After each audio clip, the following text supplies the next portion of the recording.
लुभावन वादे तो ज़रूर कर रहे हैं, लेकिन जितने भी वादे हैं उन वादे को अगर पूरा करना है तो निश्चित रूप से इस देश को कर्ज में डुबाने का काम कर रहे हैं। उत्तर प्रदेश में 4 बार के शासनकाल में बिना घोषणा किए हुए ही लोगों के जनहित में बहुत सारे कार्य किए हैं।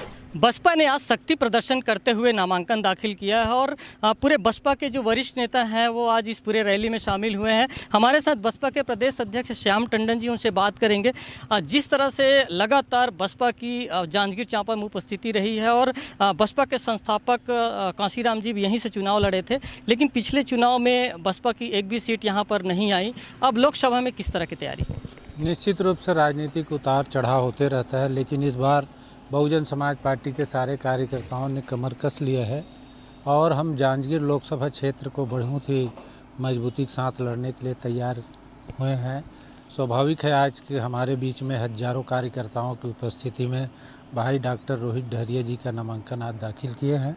निश्चित रूप से आज के बाद हम ग्रामीण स्तर पर जाकर लोगों को कांग्रेस सरकार की और भारतीय जनता पार्टी सरकार की जो गलत नीतियों के कारण इस देश में महंगाई, बेरोजगारी और तमाम प्रकार की जो समस्याएं हैं उनको अवगत कराएंगे। निश्चित रूप से इस क्षेत्र के लोगों की सहयोग, आशीर्वाद मिलेगा। बसपा देखा जाता है कि घोषणा पत्र बसपा जारी नहीं करती, लेकिन वहीं पर कांग्रेस और भाजपा के बड़ा घोषणा पत्र है, बड़े वादे हैं। वहाँ पर किस तरह से फिर बसपा की रणनीति रहेगी? घोषणा पत्र के संबंध में हमारी नेता माननीय बहन कुमारी मायावती जी ने स्पष्ट कर दिया है, क्योंकि उनके उत्तर प्रदेश में 4 बार के शासनकाल में बिना घोषणा किए हुए ही लोगों के जनहित में बहुत सारे कार्य किए हैं, जैसे महामाया आवास निर्माण, तमाम प्रकार की योजनाएं, बहुत सारे विश्वविद्यालय बने हैं, हाईवे बना है और वहाँ स्थानीय लोगों को रोजगार भी मिला है।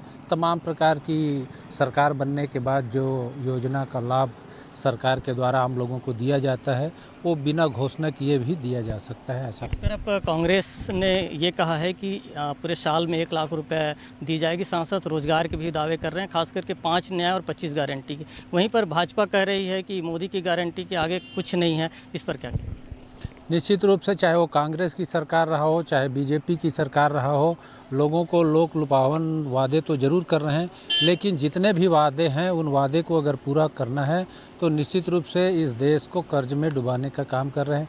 चाहे वो केंद्र की सरकार हो, चाहे राज्य की सरकार हो, चाहे धान खरीदी के लिए हो, चाहे अभी मतारी बंधन के लिए हो, चाहे मोदी जी का जो भी योजना है, इस देश को कर्ज में लेकर सारी योजना को आज तक करने का प्रयास किया, वो भी ठीक से हो नहीं पाया। बसपा के क्या मुद्दे होंगे इस लोकसभा? बहुजन समाज पार्टी जांजगीर लोकसभा क्षेत्र में बहुत ही मजबूती के साथ चुनाव लड़ेंगे। निश्चित रूप से डॉक्टर रोहित डहरिया जी इस बार चुनाव जीतेंगे।